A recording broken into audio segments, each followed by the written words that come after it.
Era uma herança com 35 camelos para dividir para 3 filhos. No testamento rezava que o mais velho tinha que ganhar 1/2, metade. O segundo mais velho tinha que ganhar 1/3, certo? E o mais novinho tinha que ganhar 1/9. Ora, 35 não dá por 2, se desse daria 17,5. 35 não dá por 3, se fosse fazer a conta daria 11,5. E 35 não dá por 9 também, se fosse fazer a conta dava 3,5. E não dá para partir um camelo no meio. Aí veio um árabe muçulmano de camelo assim, passando, ele observou aquela situação e viu, poxa pessoal, vamos parar de brigar, eu vou emprestar o meu camelo para vocês, a gente resolve essa parada aí. Pegou, então, de 35 camelos, veio dele emprestado, formou-se 36 camelos. Assim, o mais novo, que era para ganhar 3,5, 36 por 9 dá 4, ganhou 4, ou seja, ainda teve lucro de meio, né? Porque ele ia ganhar 3,5, passou a ganhar 4, saiu no lucro. O mais velho que ele ia ganhar 1/3, 36 por 3 dá 12, ia ganhar 11,5, passou a ganhar 12, quer dizer, ganhou mais meio, saiu no lucro. O mais velho ia ganhar 1/2, 36 por 2 dá 18, ia ganhar 17,5, ganhou 18, também saiu no lucro. Ou seja, 18 mais os 12 mais os 4, faz a conta aí, dá 34. Então sobrou 2 camelos.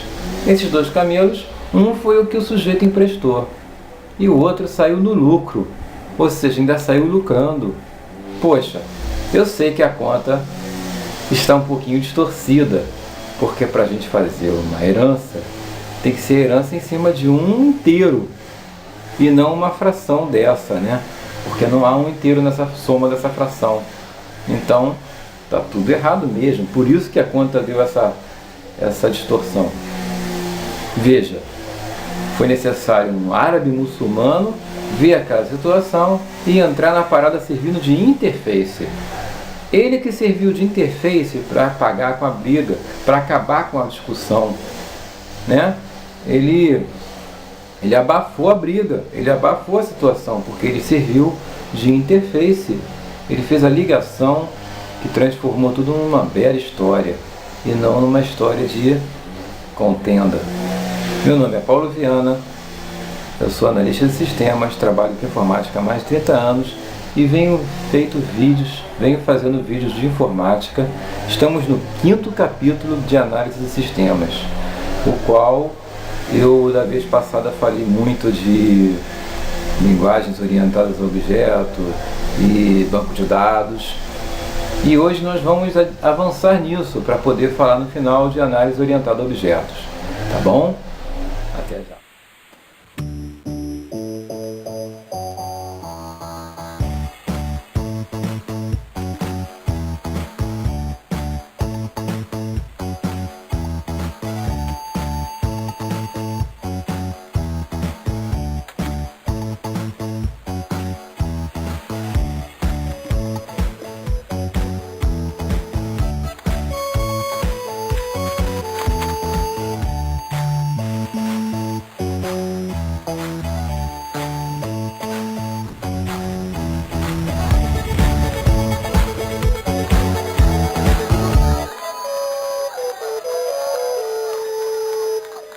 Bom, é interessante como as linguagens evoluíram de linguagens de primeira geração, segunda geração, terceira geração, para as de quarta geração, que foi as de banco de dados, né? Clipper, DBase, né? FoxPro e o Visual FoxPro. Todas elas são linguagens consideradas linguagens de quarta geração. Entre a década de 70 e de 80, veio uma ideia chamada programação estruturada. A programação estruturada ela é um modo de programar e que aboliu a ideia de desvios de código, de você entender um raciocínio, dali você ir para outra parte, né, do programa, voltar, ir para a parte anterior, né, que parece que não tinha nada a ver, você voltar no tempo para ver o que tinha antes e depois voltar para onde estava. Quer dizer, acabar com a ideia de desvios como o que aconteceu em Basic. Go to, go sub. Go to você ia para uma outra linha e direto dali você continuava. O go sub você ia, quando tivesse o end go sub, voltava para onde você estava. Então isso dava uma confusão na hora de você entender o código, né? Porque é necessário que uma equipe, e que toda a equipe, e que a chefia consigam entender o que o programador fez para validar todo aquele código, para dizer esse código aqui vai funcionar direitinho. E como as pessoas não tinham muito hábito de comentário, porque num programa de computador, é bom você fazer comentários, você comentar o que você está fazendo ali, o que significam aquelas variáveis, você comenta para facilitar o entendimento, e nem todo mundo tem esse discernimento. Então, criou-se a ideia de programação estruturada, que é tipo assim, uma regra de conduta para você programar. Um conjunto de regras, um conjunto de normas e procedimentos para você facilitar o entendimento do código, certo? E o que reza também a programação estruturada? Que você passe a dar prioridades às variáveis locais. Use mais variáveis locais do que variáveis públicas. Variáveis locais são aquelas que só aquela função reconhece dentro delas. Variáveis públicas é que em qualquer parte do código aquela variável é reconhecida, que elas são públicas, elas são de reconhecimento global, variáveis globais. Então esse lance de variável global, de variável que se inicializa lá no final do código e ela passa a ser encontrada no início do código, qual é o sentido que você vê quando você olha para o início do programa e já vê uma variável que não foi inicializada? Você tem que ir lá no final do código para descobrir que ela foi inicializada lá no final. Olha só que coisa terrível é você programar com variáveis, só com variáveis públicas, por exemplo, ou dar muita prioridade para variáveis públicas, variáveis globais. Não, o lance é você ter o máximo de variáveis locais que estão ali naquela função para que você consiga entender onde elas são inicializadas. E hoje, com a programação estruturada, várias linguagens obrigam você a inicializar elas, a definir elas logo no início do código, logo na prototipagem, né? Na definição, nos seus tipos. Por exemplo, você já diz que aquela variável ali, aquela função não retorna nada, então ela é void, função, aquela variável é numérica, então numeric variable, né? Você diz integer, você diz se ela é double word, se ela é word, se ela é string, se ela é float, se ela é o que for. Você inicializa o tipo dela e diz, essa variável aqui ela é para valores numéricos, valores inteiros. Você só pode usar nela variáveis inteiras. Já está definido. Então, facilita o entendimento do programador, de quem está vendo, tentando entender o programa, a linha de código. Então, esse entendimento é facilitado pela programação estruturada. Então, vamos dizer, entre 70 e 80, criou-se um conceito chamado programação estruturada. Esse conceito, que também para aquela época era novo, foi um bom conceito, né? Transformou, revolucionou, tá? A programação estruturada, ela trouxe também com ela uma série de coisas, e começou a haver um questionamento sobre essas coisas. Por exemplo, Antes os programadores faziam funções para inclusão, outra função para alteração, outra para exclusão, e outra era menu, uma para o menu, outra para essas funções específicas, especializadas, e cada função tinha uma responsabilidade específica. Com a programação estruturada, em que você passou a comentar mais as linhas de código, usar mais variáveis locais, fazer loops controlados, sem você abusar, né? E facilitar o entendimento com aquelas normas, né, de programação estruturada, passou-se a poder definir funções de usuário que passem a fazer tudo. São chamadas funções genéricas. As funções que têm uso especializado, aquela de inclusão, aquela de alteração, aquela de menu, são funções restritas, são funções restritivas, são restritas àquela especialização, aquela especialização. Então elas só fazem aquilo. Já uma função que você manda e passa a ter que entender o que está entrando naquela função, passa a ter que discernir o que está entrando, o que é, e tratar aquilo ali, já é uma função genérica, já não é uma função restritiva. Você manda o que você quer, o que você quer fazer.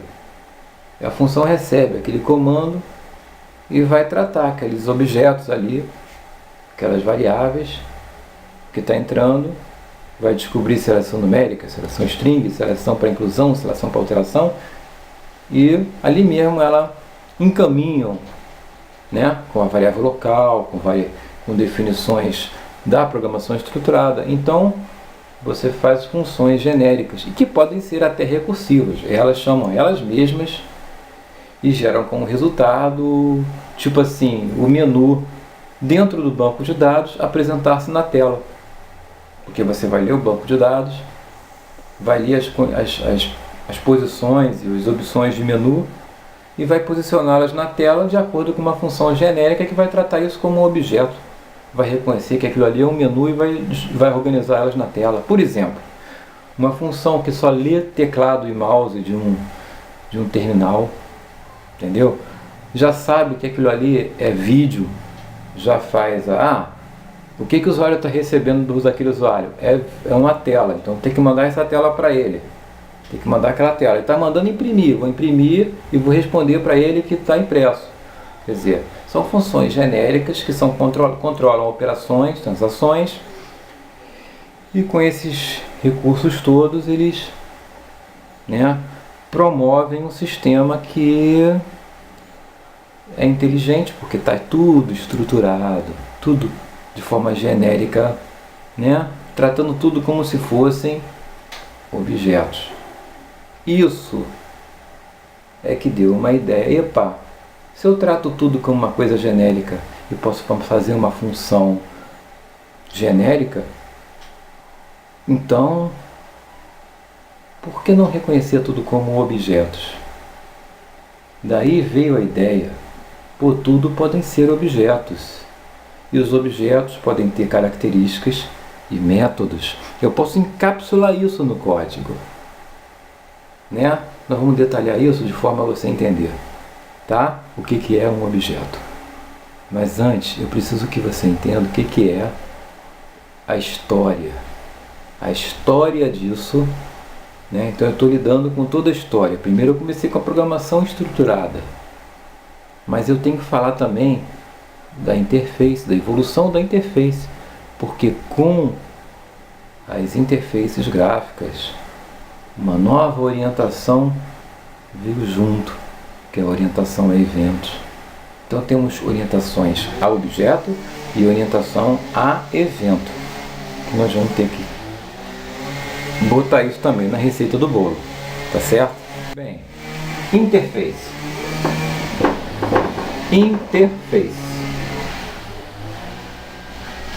Se nós estudarmos esse conceito, o conceito de interface, eu introduzi aqui no início desse capítulo. Eu falei de um camarada que chegou com um camelo e acabou com a discussão. Ele emprestou o camelo dele e resolveu a parada. Ele serviu de interface. É um elo de ligação entre duas coisas que faz a coisa andar. Se você tem duas pessoas brigando e tem um conciliador, a audiência de conciliação serve para quê? Para o conciliador chegar lá e falar, pô, tem um acordo. Ele está servindo de interface entre duas pessoas que estão brigando. Então aqui um reclamando do outro aqui.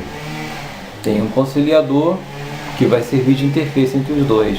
Entre você e o computador tem um teclado, não tem? Mas entre você e o computador não só tem o teclado. Se tivesse só o teclado e o mouse não servia para nada, porque você ia ficar mexendo e não ia acontecer nada. Existe ali uma interface, que é a interface que você está operando a máquina. Isso é a interface. A interface é uma ligação entre você e a coisa. A coisa não funciona sozinha, ela precisa de um elo de ligação, e o elo de ligação é a interface. A interface é como você se comunica com o outro lado. Como é que você se comunica com o outro lado? Através da interface. E você pode ter uma interface desumana, uma interface que é ignorante com você, né? Uma interface rude, rústica, que você tem que aprender um monte de coisa para saber operar. E tem uma interface mais amigável, uma interface natural, até a interface que você fala e a coisa acontece, né? Você fala em linguagem natural, faça isso e a coisa acontece. Você pega o celular, ligue para fulano, o celular já liga, entendeu? Isso é uma interface humana, uma interface amigável. Quanto mais amigável, mais você gosta. Você gosta de falar, ligue para fulano, o telefone liga. Você tem esse tipo de interface hoje também no computador. No WhatsApp, tem gente que já entendeu, já conhece o recurso que você clica, fala e o WhatsApp já escreve para você. Existe essa opção. Tem gente que já está usando, porque é uma interface natural, que as pessoas gostam, porque conseguem se comunicar com o periférico, com o equipamento, de uma forma mais próxima da humana, né? Você tem o teclado para você escrever e tem o mouse para você apontar o cursor e comandar o computador através de posições geográficas na tela. Então você tem um mapeamento cerebral e através desse mapeamento cerebral até um cego pode se guiar. O cursor está onde? Eu não sei, mas pela posição. Se eu tiver um programa que me avisa onde o cursor está, eu sou capaz de ir no comando que eu quero e clicar no botão, porque o cego, ele se guia pelo som. Então há uma interface para cegos. Há a possibilidade de cegos, surdos, mudos usarem o computador. Entendeu? Todo mundo pode operar hoje o computador de uma forma, porque existem interfaces humanas, interfaces amigáveis. Antigamente era mais difícil, né? Antigamente você trabalhava com uma interface texto, caractere, que você tinha que digitar comandos no teclado, né?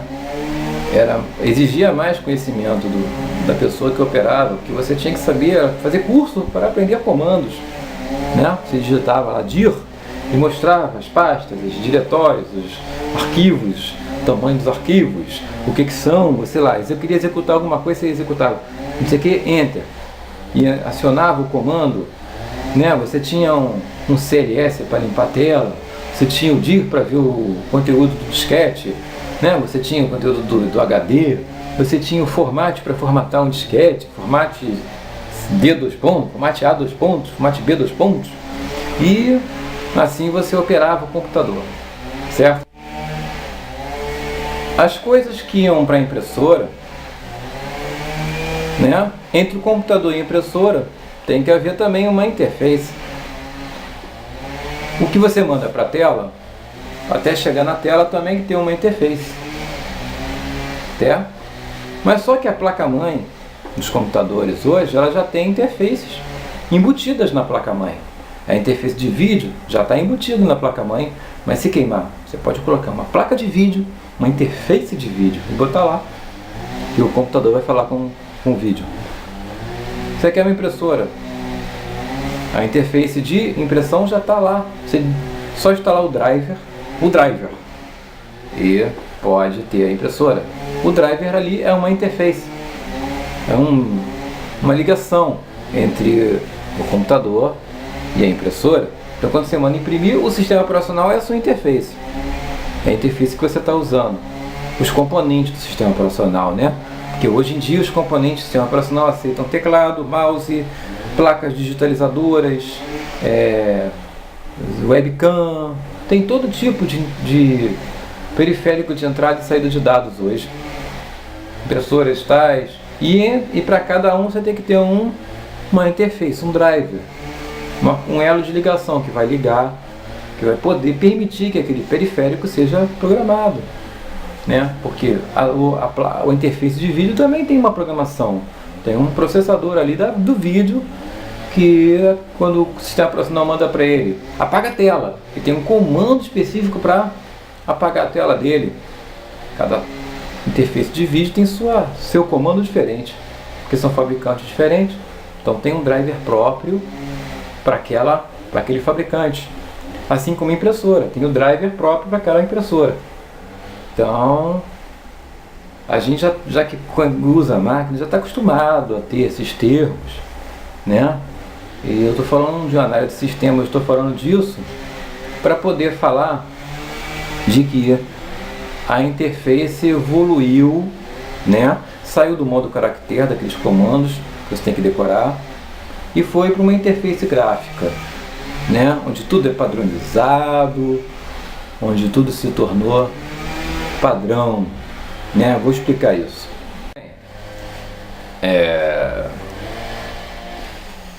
Continuando falando de interface, vamos lá. Antigamente, quando a interface era texto, a caractere, você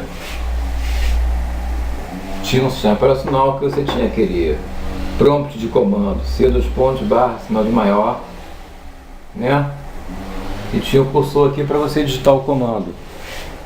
E, naturalmente, as aplicações, enquanto estávamos nesse início, tinha o sistema operacional MS-DOS, assim como tinha CP/M, etc. Né? Mas enquanto o MS-DOS, a gente tinha aplicações monousuário, monotarefa. Então existiam essas palavras: monousuário e monotarefa. Tá? Por quê?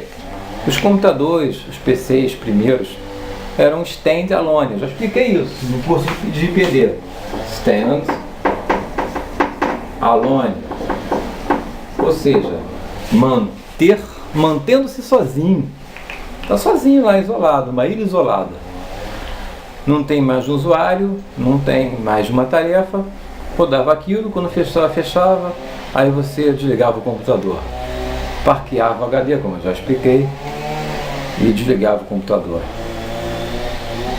Essa interface evoluiu, porque o sistema operacional da máquina é aquele sistema que permite que você interaja com o computador. Então o sistema operacional é a interface entre você e a máquina, tá? Só que a interface, a visualização, a interação sua com o computador, ela evoluiu para uma interface mais bacana, mais interessante, mais intuitiva.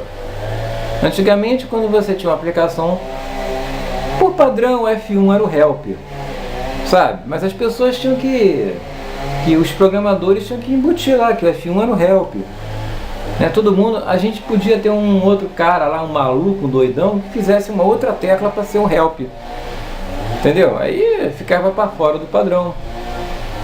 Estamos entendendo? Saía do padrão, certo? Com o advento da interface gráfica, o fabricante da interface gráfica pegou as funções que eram padronizadas. F1 costuma ser help, Ctrl+P é para imprimir, né? Então ele colocou os atalhos básicos do teclado para serem padrões. Então tudo virou padrão. Hoje em dia, para você ter o help, é só você dar F1 que você vai ter o help daquela aplicação. O F1 virou tecla de atalho para ajuda. Você Ctrl P, você imprime em qualquer programa. Então Ctrl P você vai para impressão. E as pessoas começaram, ficou mais fácil usar a máquina, porque tinham comandos padrões. Ficou padronizado. Então, padronizadamente, o que aconteceu também? O driver de impressão é centralizado. Antigamente, os programas no MS-DOS, cada programa tinha que instalar seu driver. Nem todas as impressoras eram aceitas num determinado programa, porque nem todo driver existia naquele programa, para aquela impressora, por exemplo. Nem todo programa aceitava aquela placa de gráfico, aquela placa de vídeo. Nem todo programa aceitava tal periférico. Por quê? Porque tinha que embutir os drivers em todos os programas tinha que ter seus respectivos drivers. Pô, era uma despadronização maluca, né? Com a interface gráfica. Você executa a interface gráfica que é feita por um software fabricante, ele reuniu o padrão. Tudo virou padrão e ali bastou instalar o driver naquele interface. A responsabilidade de impressão nem é mais do programa. O programa manda para o driver resolve a impressão. Então a responsabilidade pela impressão agora é do Windows. Agora é da interface gráfica. Entendeu? A responsabilidade pelo teclado, pelo mouse, pelos periféricos todos, é do sistema operacional, é da interface gráfica do Windows. Então, você não se preocupa mais com esses tipos de coisa. Os programas tratam os dados, mandam o sistema operacional imprimir, manda a leitora ótica é a responsabilidade do Windows, tudo é responsabilidade do Windows. Então, se qualquer coisa acontecer, o primeiro é o Windows. Entendeu? Mas só que o Windows amadureceu, então foi adquirindo todos os drivers para todos os fabricantes, todos os modelos de periféricos, e hoje o Windows 7 é um sistema operacional maduro, com uma interface gráfica amadurecida, que já tem todos os fabricantes já tudo instalado tudo. Então é muito mais raro você instalar um Windows e ficar faltando driver de alguma coisa, só se for uma coisa bem antiga, uma caneta ótica de 1700, estou brincando, tá? Um periférico mais antigo, tipo um drive, é mais difícil você observar hoje, entendeu? Aquele zip drive já é mais difícil de encontrar, mas o Windows dá suporte a muitos periféricos também antigos, tá? Pode acontecer de um scanner bem antigo de um fabricante estrangeiro, lá da Polônia, não tem drive, tem que procurar na internet, não acha, né? Mas é muito mais raro. Hoje você tem um sistema operacional com uma interface gráfica amadurecida, então automaticamente com a interface gráfica, desde o Windows 3.11 que veio a ideia, porque o Windows 3.11, as interfaces gráficas foram desenvolvidas em linguagens orientadas a objeto, entendeu? E a orientação a objeto permitiu uma segunda vantagem, uma outra vantagem que até então a gente também ficava preso pelo fato de a gente ter um sistema monousuário, certo? Então, como é que rodavam as aplicações anteriormente? Elas eram monotarefa, rodavam uma tarefa de cada vez. As aplicações eram caractere, tinha também essa limitação. Você tinha que decorar comandos para saber operar o computador. Você tinha que digitar comandos, dar enter nos comandos. Os comandos eram executados. Você rodava a sua aplicação, executava uma aplicação, a aplicação aparecia na tela e era um processo estático. Você abria um browser na tela, onde você via os registros, as linhas, onde cada linha era um registro, e as colunas, onde cada coluna era um campo. Então você tinha aqui nome, endereço, né? Telefone, né? Etc. e o cursor ficava aqui, você navegava pelo browser, mas você rodava aquilo ali, só aquilo ali podia rodar ao mesmo tempo. Então você não tinha uma orientação a evento, você não tinha uma interface capaz de não processar, de processar mais do que aquilo. Ele ficava preso, o processamento ficava preso na linha de código que estava sendo processada. Ele não desviava para outro processamento, para outra tarefa. Ficava preso ali. Você não conseguia mal mostrar a hora enquanto você estava dando browser na tela. Você não conseguia acompanhar a atualização de dados enquanto o browser estava na tela. Se um vizinho, uma estação vizinha, estivesse atualizando um registro que estivesse ali no meio, que você estivesse visualizando, a estação atualizava e você ainda não via o dado já atualizado. Por quê? Porque você mostrou aquilo ali e ficava estático. Você não tinha um outro processamento capaz de atualizar os dados que foram atualizados pelas estações vizinhas. Entendeu? Além do mais, você tinha uma coisa chamada deadlock. Quando duas estações acessavam o mesmo registro para atualização, você podia ter um problema se a aplicação não estivesse preparada para multiusuário, que é uma outra palavrinha. Multiusuário, muitos usuários. Isso significa que cada estação pode ter o seu usuário e vários usuários acessando, compartilhando o mesmo banco de dados.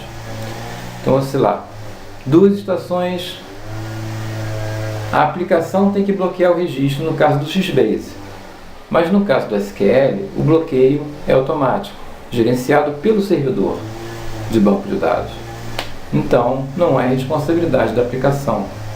E o SQL, a granulação dele é maior. Ele não tem visão de registro, ele vê um conjunto de dados. Então, quando ele bloqueia um conjunto de dados, que pode estar se referenciando a mais de um registro.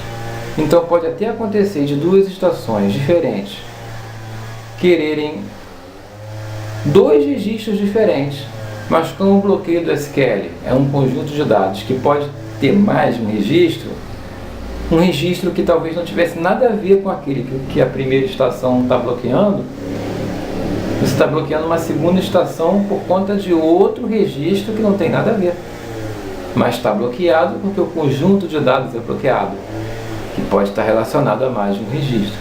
Vocês estão me entendendo?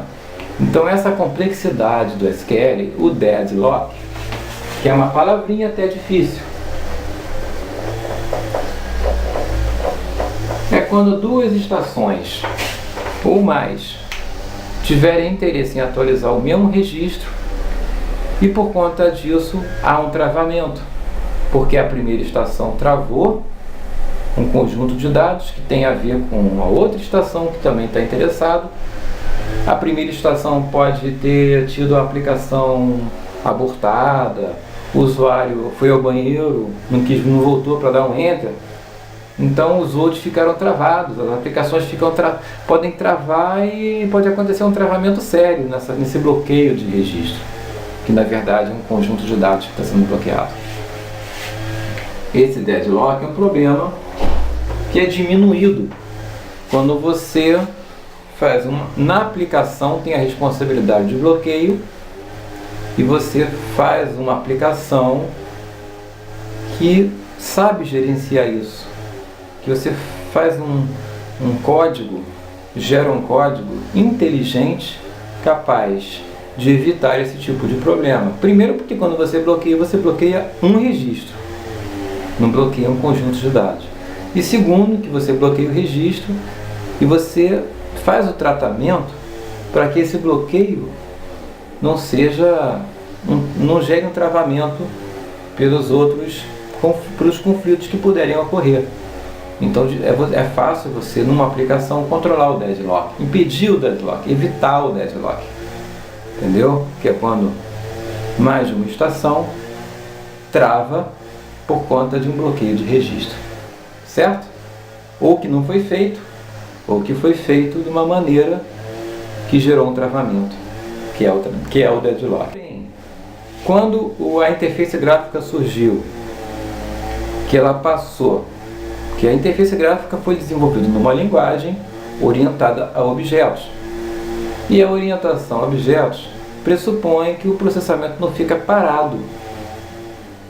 Ele fica o teu browser não é estático. Você pode atualizar os dados do browser enquanto as outras estações estão atualizando os dados dela, né? Então o processamento, como não fica parado, né? Ele fica sempre girando, não preso naquela linha de código. Ele está sempre podendo rodar outras aplicações, ou seja, isso é a multitarefa ou multitask, certo? Nós estudamos isso no IPD e vimos que tem a multitarefa cooperativa, a multitarefa preemptiva, né? A cooperativa aplicação coopera com outras tarefas, libera o processamento para outra tarefa, como a multitarefa preemptiva é o sistema operacional que se responsabiliza pela alternação de tarefas. Ela dá uma quantidade de segundos para cada tarefa processar, então o processamento não para, ele fica cíclico. Mesmo rodando uma aplicação monotarefa, né, aquela aplicação pode ser executada no modo multitarefa.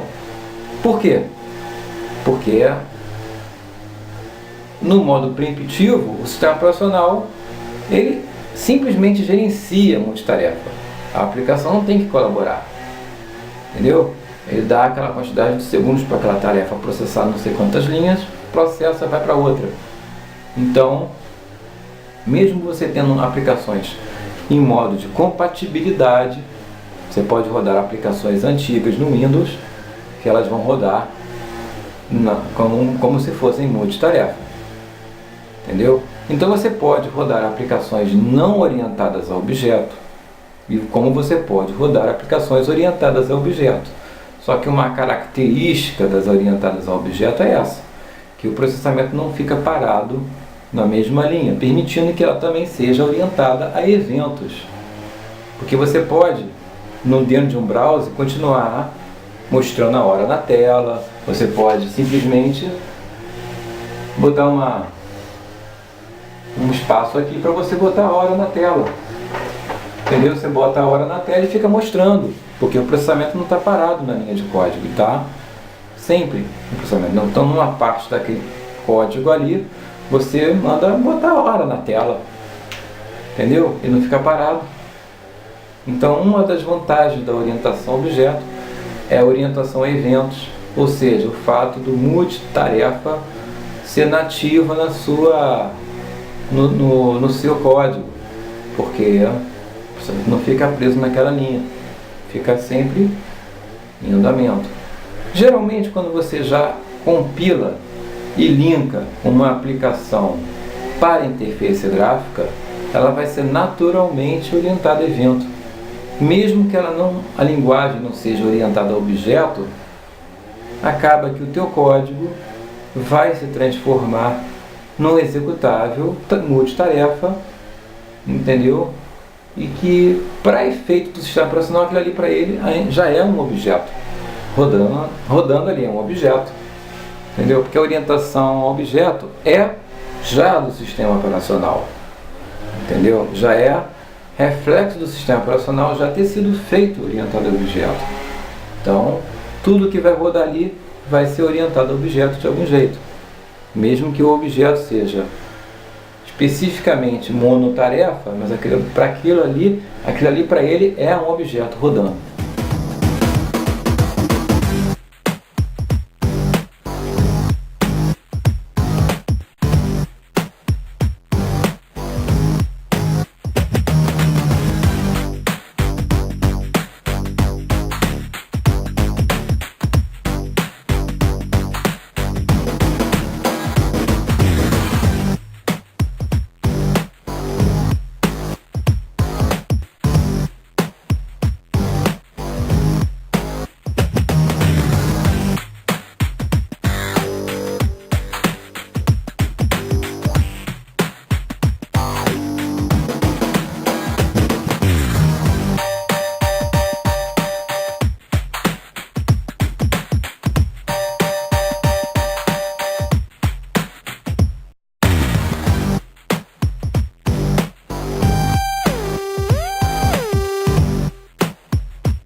Atualmente nós já estamos começando a ter contato com as vias de fato, o objeto da causa, né?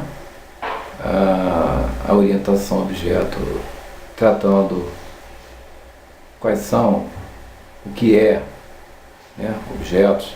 Nós sabemos o que são objetos, né? Objetos é tudo que a gente vê, é objeto. Essa câmera que me filma é objeto, essa caneta é um objeto, o quadro é um objeto, eu posso ser considerado um objeto. Tudo à nossa volta, o que faça parte do sistema, é um objeto. Quando a gente trata os objetos e as ações dos objetos encapsuladamente, nós estamos orientados a objetos, né? Nós estamos desse jeito, orientados a objetos. Por uma ação na justiça, é um objeto. Ele fisicamente é um bolo de papel, são os autos, mas nele estão encapsulados os atributos, né? As variáveis, os documentos, as provas estão ali, né? São atributos, são variáveis do objeto, ação na justiça. E os métodos, os processos que estão ali, julgamento, audiência de conciliação, né? Petições a serem entradas, aditar petições, todos esses processos automatizados são métodos daquele objeto, entendeu? Então, quando a gente enxerga objeto como variáveis, né, ou atributos, e métodos ou ações, a gente está enxergando a orientação ao objeto, tá? E a gente vai ver que em objetos, em se tratando de objetos, existem outros conceitos envolvidos, né? Como a gente viu aí no vídeo que a gente botou, quer dizer, que eu botei, as camadas dos objetos, né? Os conceitos de objetos, todos os conceitos que fazem a orientação ao objeto, que são o encapsulamento de processos e dados, né? O encapsulamento de código e dados, a herança de um objeto, né? Um objeto herdar propriedades de outro, características de outro, e o polimorfismo, que seria a capacidade de mutação, né? A capacidade de um objeto ser mutante, se transformar em outro objeto, característico, e receber, né, se modificar a outro objeto, né? Então, tudo isso devidamente processado na nossa mente, a gente vai criar com tudo isso na nossa, com toda essa instrução, essa nova orientação, nós vamos fazer exercícios com isso. Eu vou propor aqui o exercício de criar um sistema de régua de percentual, por exemplo. A gente vai criar uma classe, né, uma classe de medição. Vamos criar um objeto régua medidora, uma régua de percentual, em que nós vamos, com essa régua, medir o percentual das tarefas, o que já está pronto, quanto está faltando, né? Uma régua percentual. Sabe aquela régua percentual? Quando a gente vai imprimir, aparece uma régua. Nós vamos fazer um sistema desses, mas vai ser genérico. Uma régua percentual para qualquer atividade que você estiver fazendo na computação. Nós vamos criar uma régua de percentual orientadas ao objeto, né? Quer dizer, vai ter uma classe, medição, um objeto, régua de percentual. Vamos criar isso. Vamos fazer um exercício. Nós vamos dar como exemplos algumas linguagens, entendeu? E se você gostou do vídeo, dê o seu like. Se você quiser dar alguma sugestão, um comentário, alguma coisa que você queira que eu explique, que eu exemplifique melhor, uma coisa que tenha a ver com esse assunto, que você queira alguma orientação, que eu possa dar uma aula extra, vocês façam seu comentário, se inscrevam no canal, participe do canal, é uma coisa importante. E a minha intenção aqui é só transferir o meu conhecimento para vocês, tá bom? Um abraço e até o próximo vídeo, tá?